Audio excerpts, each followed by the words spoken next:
Bendito sea el Señor. Quisiera compartir en esta noche un tema para levantar un poquito el ánimo. Le he titulado Dios es favorable. Dios es favorable. Y he escogido este tema porque la lectura que voy a leer en un momento es sobre el profeta San Juan Bautista. Yo no sé si ustedes saben que el nombre Juan significa eso. Dios es favorable. ¿Qué quiere decir Dios es favorable? Que Dios es bueno, que Dios me ayuda, que Dios me cuida. Dios es favorable conmigo. Amén. Bendito sea el Señor. Pero vamos a leer el Evangelio de San Lucas. Si quieren ponerse de pie. Y lo hacemos en el nombre del Padre, del Hijo y del Espíritu Santo. Es el cántico de Zacarías. Dice así: Bendito el Señor, Dios de Israel, porque ha visitado y redimido a su pueblo, y nos ha suscitado una fuerza salvadora en la casa de David, su siervo, como había prometido desde antiguo por boca de sus santos profetas, que nos salvaría de nuestros enemigos y de la mano de todos los que nos odian, teniendo misericordia con nuestros padres y recordando su santa alianza, el juramento que hizo Abraham nuestro padre de concedernos que libres de manos enemigas podamos servirle sin temor en santidad y justicia, en su presencia todos nuestros días. Y tú, niño, serás llamado profeta del Altísimo, pues irás delante del Señor para preparar sus caminos y hacer que su pueblo conozca la salvación mediante el perdón de sus pecados, por las entrañas de misericordia de nuestro Dios, que harán que nos visite una luz de lo alto, a fin de iluminar a los que habitan en tinieblas y sombras de muerte, y de guiar nuestros pasos por el camino de la paz. Palabra de Dios. Puedes sentarte, hermano. Yo le decía que Dios es bueno. Para mí, cuando yo era niño, bueno, todos saben que mi nombre es Juan. Y mi nombre es Juan no porque se le ocurrió a un hombre, sino porque nací el día de la muerte de Juan Bautista, el 29 de agosto. Digo que no se le ocurrió a ningún hombre porque muchas veces hoy día, ya en el mundo moderno, cuando una persona va a nacer, le van a poner el nombre, la gente escoge el nombre de gente famosa, de gente rica, ¿verdad? De gente talentosa. Pero en los tiempos nuestros, especialmente en la Iglesia Católica, los católicos acostumbramos a escoger el santo del día. Eso es algo, el santoral de la Iglesia, así se llama. Eso no lo tiene ninguna iglesia, Eso solamente lo tiene la Iglesia Católica. El santoral. Y es tan lindo, porque como digo, no es un nombre que se lo escogen los padres. Los padres le dan el nombre del niño el día que nace. Y yo sé que hay algunos santos con unos nombres raros. Entonces, a mí me decía alguien cuando yo estaba niño que no le gustaba mi nombre. Me decía, es que ese nombre es muy común. Bendito Dios, es cierto que es muy común. Pero qué hermoso el significado. Dios es favorable. Y yo soy un testimonio vivo de que Dios es favorable. Voy a ver dos puntos importantes sobre este tema de Dios es favorable, dos puntos de fe. Uno es que Dios es misericordioso con nosotros, Dios es amor, Dios es bondadoso. Ese es el primer punto. Y el segundo punto es que Dios es favorable en el sentido de que Dios provee. Dios provee en nuestra vida, en todas las dimensiones, en todas.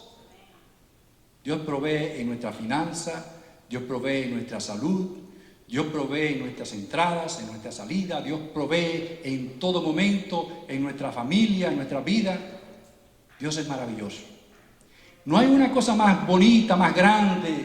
No hay una conciencia, un estado de tu mente más hermoso y más bello que el saber que Dios es favorable contigo. Yo hago muchas veces testimonio sobre estas cosas. Yo le digo, por ejemplo, cuando yo me terminé mi universidad, antes de yo graduarme, en la misma universidad fue una compañía, UPS, United Parcel Service. Fueron a la universidad a hacer esas ferias que hacen y los estudiantes tienen la oportunidad de visitar esas ferias. Yo fui, así como el que no quería la cosa, di mi nombre y así fue mi primer trabajo. Yo no busqué trabajo y nunca he buscado trabajo, nunca. En más de 25 años de carrera, nunca he buscado trabajo. Dios siempre me ha provisto el trabajo que necesito. Y le doy gracias a Dios. Bendito sea el Señor. Denle un aplauso a Él si usted quiere.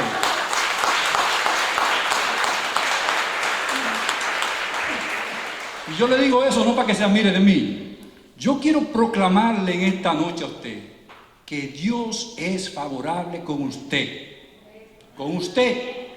Y ese Juan es un nombre común, y es cierto que es común, tan común como hay gente aquí en esta noche, como hay gente en el mundo, porque Dios es para todos, Dios es para todos, y el nombre de Juan es para todos.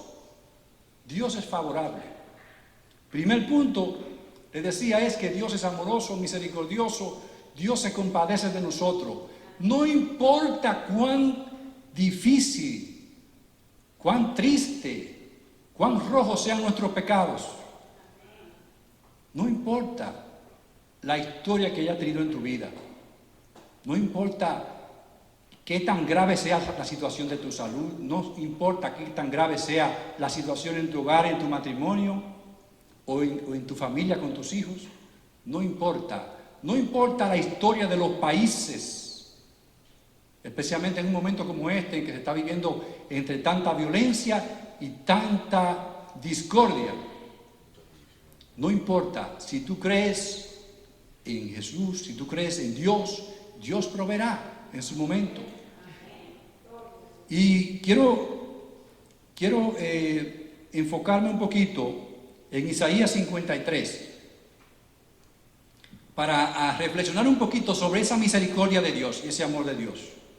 Ese Dios que, a pesar de que el mundo está lleno de, como dicen, concupiscencia, de pecado, tanta envidia, tanta violencia, tanto odio, tanto egoísmo.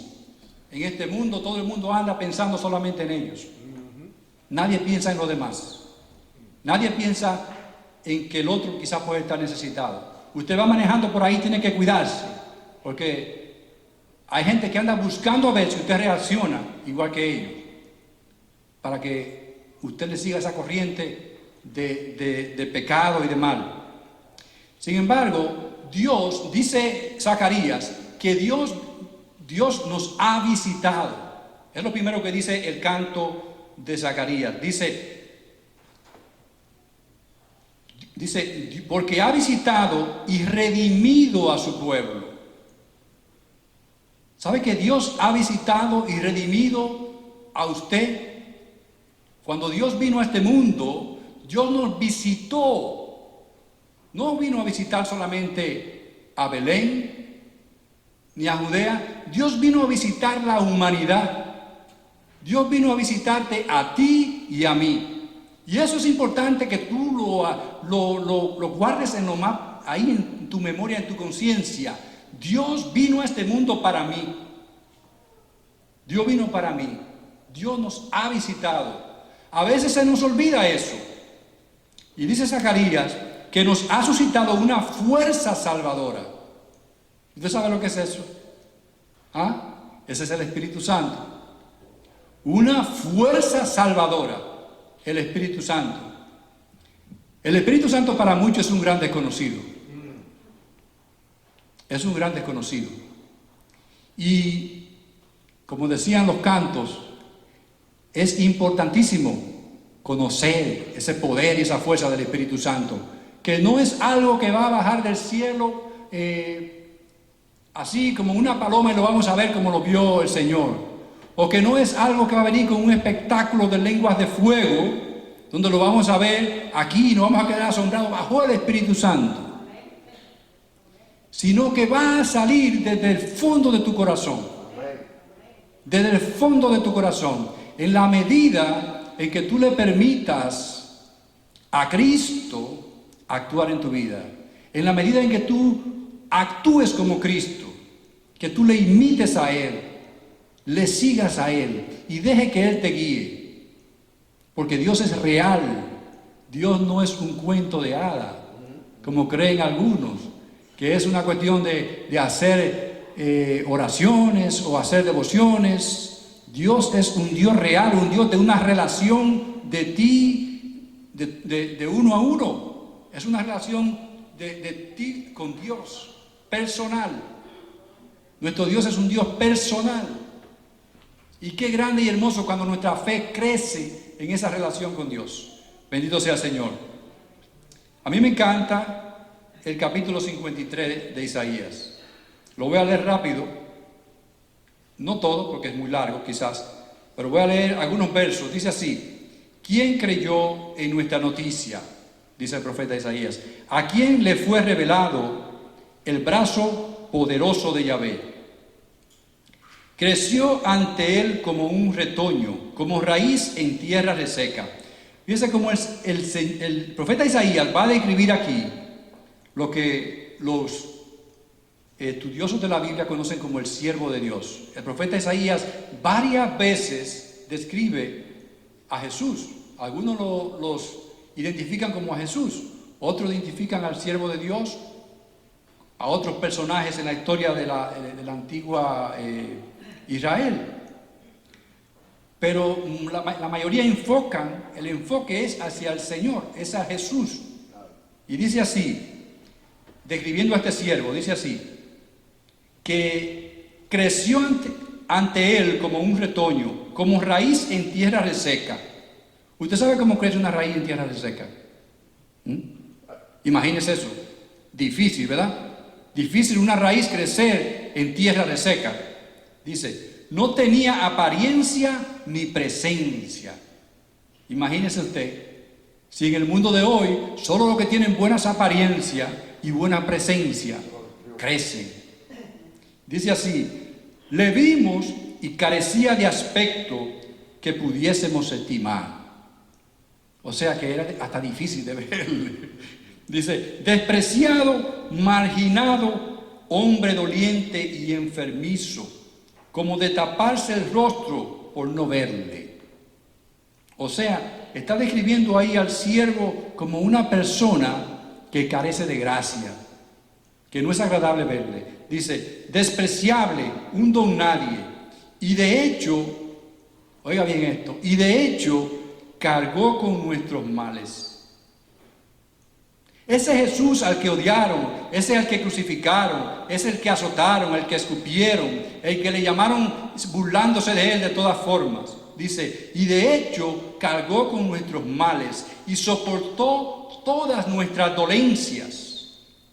Nosotros le tuvimos por azotado, herido por Dios y humillado, mas fue herido por nuestras faltas, molido por nuestras culpas, soportó el castigo que nos regenera y fuimos curados con sus heridas. Palabra de Dios. El amor de Dios es maravilloso. Usted sabe, cuando el Espíritu Santo, cuando Él me lleve, por ahí voy esta noche. Amén, gloria a Dios. Cuando a principios del siglo XX surgió lo que se conoce como el movimiento político del comunismo, ¿verdad? Yo sé que hay una hermana cubana aquí, no voy a hablar de política, pero sí voy a tocar un punto. El tema de Lenin, su teoría era que la justicia se conquistaba por la fuerza, que la democracia no era la solución, que nadie, ¿verdad?, que iba a esperar que la justicia en el mundo llegaría por la buena voluntad de los hombres, ni por el juicio, por la inteligencia del hombre, sino que era por la fuerza. Y todavía hay muchos hombres hoy que así lo creen. Así lo creen. Lo vemos en Haití, lo estamos mirando todavía en Cuba, en Venezuela, en Nicaragua, ¿en cuántos lugares? Y no hay que irse muy lejos. Hace unos meses atrás lo vimos acá, en nuestro país, aquí en Estados Unidos. ¿Cómo hay gente que todavía cree que es con la violencia como se conquistan las cosas? ¿Ve? Y hay cosas que parecen buenas, porque yo respeto a cada quien, ¿verdad?, su posición, pero dice que por sus frutos le conoceréis. Y no tengo que mencionar nombre, ¿verdad? Pero hay cosas que parecen buenas y no lo son. Y no lo son. Y si usted ve que alguien, en vez de dar paz, lo que da es intranquilidad, muerte, ¿qué le dice eso a usted? Que ahí no está Dios. Ahí no está Dios. De la misma forma, ya no hablando de masas ni de pueblos, sino en tu vida personal. En tu vida personal. Cuando nos habla de este siervo de Dios, dice que soportó el castigo que nos regenera. ¿Sabe que a veces nosotros somos ofendidos? A veces somos maltratados, rechazados, odiados. Y de la forma como reaccionamos a esas cosas, de esa forma el Espíritu Santo tendrá libertad para actuar en nuestra vida. De esa forma el Espíritu Santo fluirá en nuestra vida. ¿Cómo tú y yo reaccionamos? Es tan grande y tan tremendo eso, hermano. Porque hay gente que no cree en la paz. Hay gente que no cree en la paz. Hay gente que no cree en la bondad del ser humano. Sin embargo, Dios nos dio el ejemplo. Nuestro Señor Jesucristo nos dio el ejemplo. Él nos enseñó la forma como Él tiene sus entrañas. Al final, Zacarías dice, por las entrañas de misericordia de nuestro Dios. Dice, mediante el perdón de sus pecados, por las entrañas de misericordia de nuestro Dios, que harán que nos visite una luz de lo alto. Oiga bien, por las entrañas de misericordia de nuestro Dios. Ahora, cuando usted dice las entrañas, ¿qué usted entiende? Yo entiendo las entrañas es como las raíces de la mente, en las entrañas, ¿verdad? Es como en lo profundo de tu mente y de tu corazón, en las entrañas de misericordia de Dios.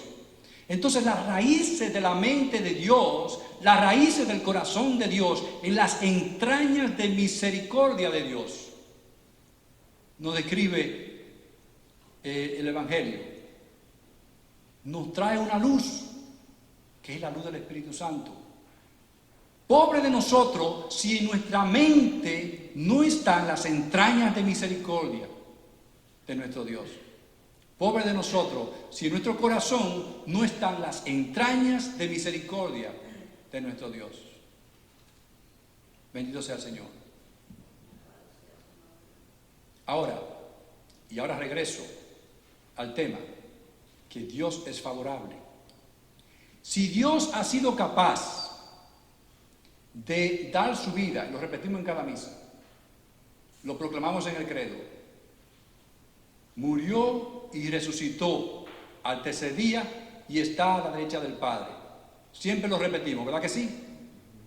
Murió y resucitó. Si Dios dio su vida de tal forma por nosotros, ¿por qué entonces desesperarnos en la vida? ¿Por qué amargarnos? ¿Por qué entristecernos? Dice que nosotros tenemos realmente que romper ese cascarón. El Espíritu Santo, hay un libro que me gustaba mucho antes de la renovación, donde tenía en la portada un pollito rompiendo como un cascarón. ¿Te acuerdas de ese libro?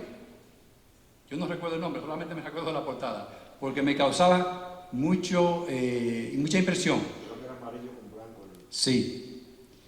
En nuestra vida también tenemos que dejar que ese pollito, el Espíritu Santo, rompa ese cascarón. ¿Y sabe cómo es que rompe ese cascarón? En las entrañas de misericordia de Dios. Cuando dejamos que nuestro corazón sienta lo que Dios sintió, cuando dejamos que nuestra mente piense como Dios pensó, empezamos a romper ese cascarón. Amén. Y empieza a fluir el Espíritu Santo en nuestra vida. Amén. Bendito sea el Señor. Entonces es un juego entre Dios y nosotros. Nosotros nos abrimos a Él y Él se abre a nosotros en sus entrañas de misericordia. Y Dios no deja a nadie solo. Y no importa cuán terrible, cuán oscura esté tu vida en este momento. Si tú crees esa verdad, si tú crees ese principio de que Dios te ama y te amó tanto que dio su vida por ti, que resucitó al tercer día, que no se quedó en la tumba y que está a la derecha de Dios Padre. ¿Sabes lo que significa que está a la derecha de Dios Padre? Que todo lo que sucede en este mundo, todo lo que sucede en tu vida, Él está a la derecha del Padre abogando por ti. Todo lo que sucede en tu vida, Él lo ve, Él te está mirando. El Dios que fue capaz de dar su vida por ti, mira cada cosa que sucede en tu vida, cada cosa, Él es testigo. No se cae un pelo, dice Él, sin que el Padre lo sepa. Entonces, ese es el primer principio. El segundo principio es que Dios provee, Dios proveerá. Y para eso voy a leer rápidamente el libro de Reyes, primer libro de Reyes, en el capítulo 17. El pasaje donde el profeta Elías visita a aquella viuda, ¿se acuerdan? La viuda de Sarepta. Escuche bien esta palabra. Este es el segundo principio. Dice, Yahvé dirigió esta palabra a Elías. Prepárate, ve a Sarepta de Sidón y establécete allí, pues he ordenado a una viuda de allí que te suministre alimento. Se preparó y fue a Sarepta. Cuando entraba por la puerta de la ciudad, una viuda andaba por allí recogiendo leña. Elías la llamó y le dijo, tráeme por favor un poco de agua en el jarro para beber. Cuando iba a traérsela, le gritó, tráeme por favor un trozo de pan. Ella respondió, por vida de Yahvé tu Dios, que no me queda pan cocido. Solo tengo un puñado de harina en la olza y un poco de aceite en la aceitera. Estoy recogiendo un par de palos. Entraré y prepararé el pan para mí y mi hijo. Lo comeremos y luego moriremos. Pero Elías le dijo, escucha ahora, escucha esto.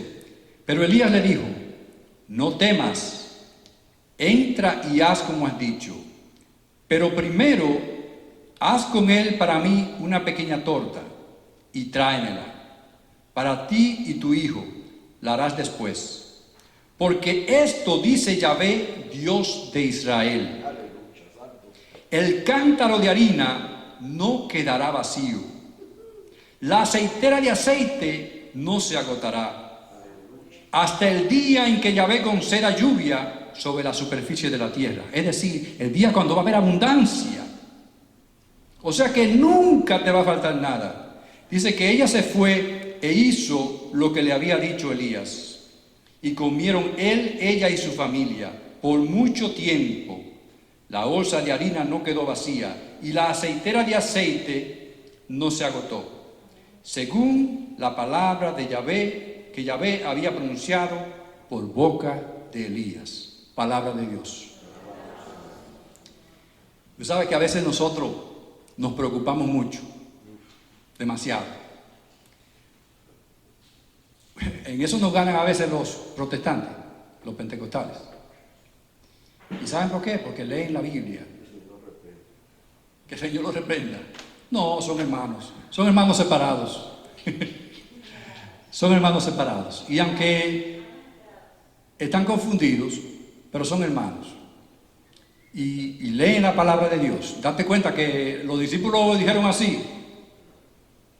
Así como tú dijiste, dijeron los discípulos. ¿Y qué le dijo el Señor? Yo también tengo otras ovejas de otro redil. Amén. O sea que nosotros tenemos que tener conciencia, así como lo hacen los hermanos separados, tener conciencia de que Dios provee nuestra vida. Yo constantemente, yo he aprendido, déjeme decir, yo he aprendido no por mi propio esfuerzo. Dios me lo ha mostrado. Y cuando usted abre los ojos para ver a Dios, cuando usted ve la obra de Dios en su vida, usted se da cuenta que Dios está con usted. Usted se da cuenta. Yo recuerdo al principio cuando llegué a este país, tendría quizás unos 5 años que llegué a este país. Trabajaba en una factoría. Estudiaba por la noche y en el día trabajaba en una factoría. Y hubo un momento en que iban a dar layoff, yo era de lo más nuevo. Y bueno, recuerdo que dieron la opción de entre lo más nuevo, de que había un par de posiciones que no eran muy agradables. ¿Ves? Había que hacer limpieza y cosas en la fábrica. Y habían algunos que eran más viejos, pero tenían vergüenza. ¿Ves? Y yo que necesitaba, porque estaba estudiando, me agarré, no, pues yo voy a hacer lo que sea.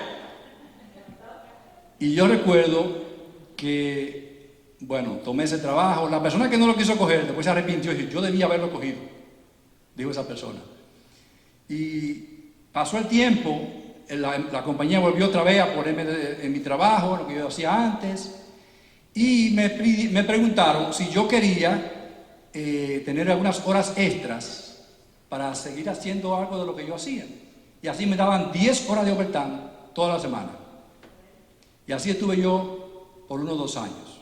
Y sabe una cosa, antes de que sucediera eso, esto es lo interesante, mi hermano, que fue quien me ayudó a llegar a este país, veníamos de trabajar, nos parábamos en una bodega a tomar un agua, lo que sea.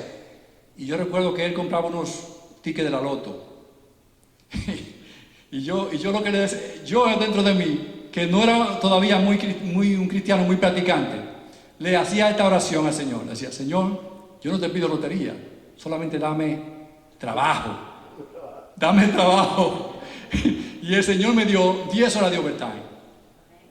Fijas por 2 años, toda la semana. Ahora, en aquellos tiempos, aquello era mucho dinero. Y aquella compañía, que no era una fábrica cualquiera, sino era una fábrica de piezas electrónicas, el salario no era tan malo. O sea, lo que quiero decir es que cuando usted le pide a Dios, Dios provee. Dios provee. Y mi esposa se preocupa muchísimo. Yo no. Y ella cuando va a gastar, está midiéndose y controlándose en 1000 cosas. Yo no me mido. O sea, cuando a mí me gusta una cosa, la compro y punto. Así como yo soy. Y no soy vanidoso. Usted no me ve a mí en un carro de lujo ni nada de eso. Yo sé cómo manejarme, pero me gusta comer saludable, me gusta comer mi pescado. Yo creo que Dios provee. Yo creo que Dios provee y Dios me ha provisto de una manera maravillosa toda mi vida. Nunca me he tenido que preocupar. Mi esposa duró casi 3 años sin trabajar y en mi casa no faltó el pan. Al contrario, abundancia. Bendito sea el Señor. ¿Por qué? Porque Dios es así. Dios provee. Dios provee siempre. Entonces, decía que los hermanos separados conocen eso. Ellos saben que Dios provee. A veces los católicos no tenemos conciencia porque no tenemos una relación personal con Dios, que es tan importante. Cuando usted tiene una relación personal con Dios, usted crece en la fe. Entonces, ese es el segundo principio de la fe. Para creer que Dios es favorable.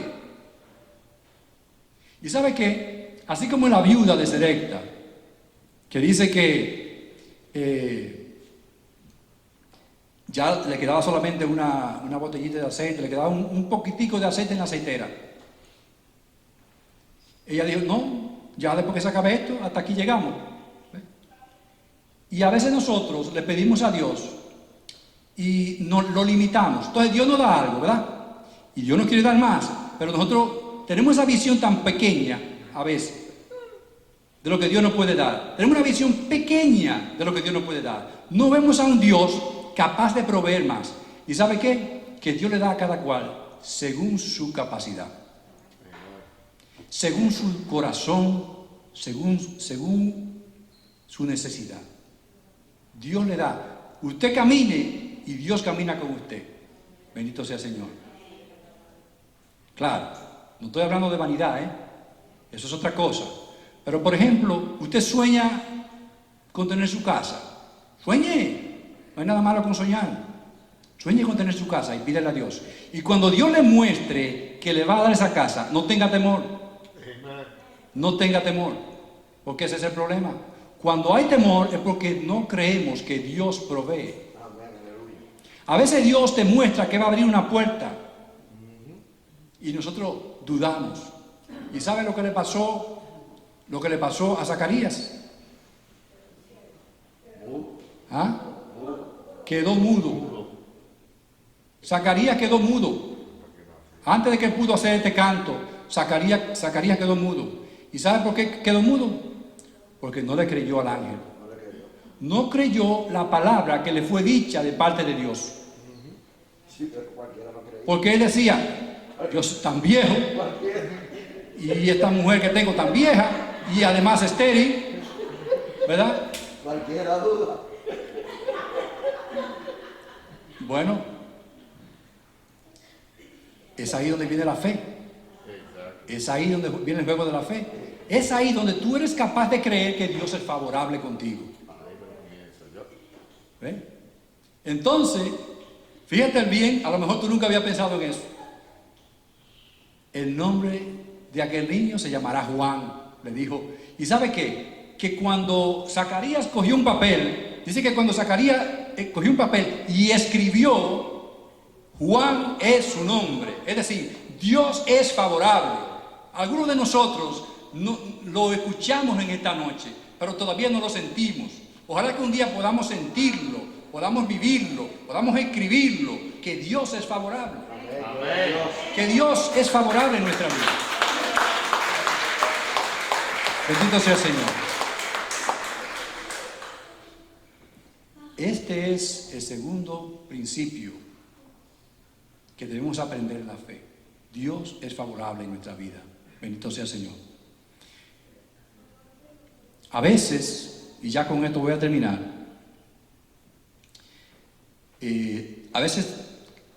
muchas veces hemos tenido una vida difícil, quizás una vida con momentos tristes, momentos, quizás hemos cometido errores, y a veces nos creímos desdichados, nos creemos así desdichados, creemos que Dios no puede, o no quiere, o se olvidó, y no es así. Dios no se olvida de ti y de mí. No importa cuán triste, no importa cuán oscura sea la noche, no importa cómo esté el panorama de tu vida. Tú eres un hijo de Dios. Empieza a creer en Él. Empieza a decir, yo creo en Dios. Yo creo que Dios me bendice. Ya te bendijo. Ya te bendijo. Ya te sanó. Ya te curó. Ya te liberó. Empieza a creer en el Dios vivo. En el Dios que tiene poder. Y todas esas cosas que en nuestra vida a veces puede ser que nuestro cónyuge nos haga la vida imposible, con un temperamento difícil. A veces parece que la finanza, que el banco ya está, lo tenemos casi en cero, y a veces está rojo, y no vemos salida. Empieza a clamar a Dios que provee. Empieza a relacionarte con Él. Habla con Él, así como yo hice un día. Señor, no quiero lotería, dame trabajo. Y hay cosas que le agradó a Dios, parece esa mi oración. me dio esa respuesta así. Y yo le he contado que estuve en un trabajo en Nueva York hace unos años atrás. Yo se lo he contado antes. y estaba muy a disgusto con el jefe, porque constantemente me quería como humillar. Y me gustaba el trabajo porque estaba bien cerca de la iglesia, salía a las 12 y iba a la iglesia, pero era una constante agonía con él. Y un día, recuerdo que le hice una oración así: Señor, pero ven acá, ya yo estaba aquí en el grupo de oración sirviendo.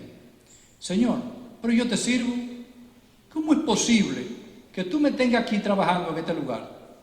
Y le digo, yo le he contado eso, que no terminé de hacer esa oración cuando el teléfono sonó.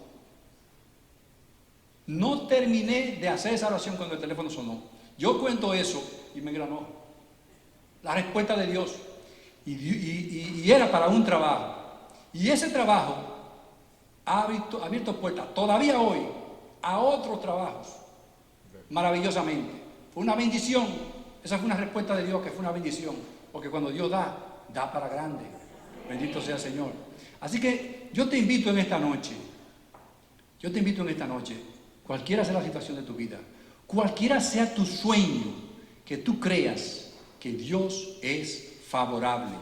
Dios no se ha olvidado de ti, porque el mundo y Satanás están empeñados en hacernos creer lo contrario, de que Dios no nos ama.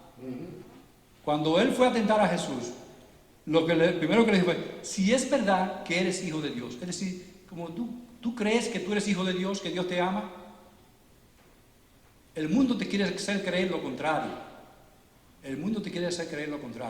Dios está cerquitita de ti. Amén.